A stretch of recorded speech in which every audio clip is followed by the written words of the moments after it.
In a peaceful suburban backyard, Pluto was enjoying a glorious afternoon nap with his favorite, extra-large, savory-smelling bone tucked safely between his paws. He awoke with a start to find it gone. All that remained was a suspicious-looking hole in the fence. Pluto put his nose to the ground, sniffing furiously. His powerful sense of smell picked up a trail. It wasn't just the scent of his bone. It was also the faint, musky aroma of another animal. The game was afoot.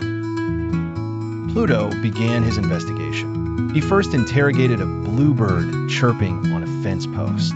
The bird just tweeted innocently and flew away. Too small to carry the bone, he was cleared.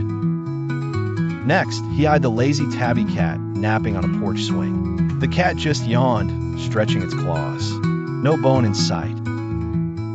Following the scent, Pluto found a crucial piece of evidence near the garden hose.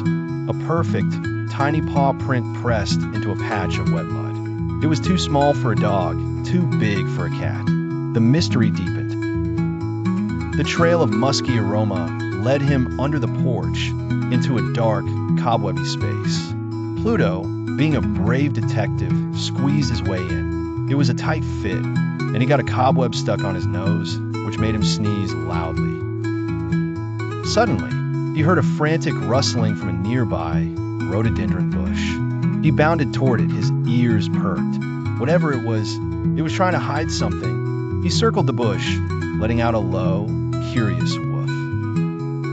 In his excitement, Pluto's tail wagged so vigorously it knocked over a nearby watering can. The water spilled, creating a large puddle that blocked one side of the bush. The thief was now cornered. A small, frightened creature was huddled in the center of the bush, trying to hide behind Pluto's giant bone. It wasn't a menacing monster. It was a little bright-eyed raccoon. She wasn't stealing to be mean. She was taking it for her kids to play with. The raccoon chittered nervously, gesturing with her little paws. She wasn't a thief. She was a mother. She had found the bone and thought it was the most wonderful toy for her babies, who were peeking out shyly from a hole in a nearby tree.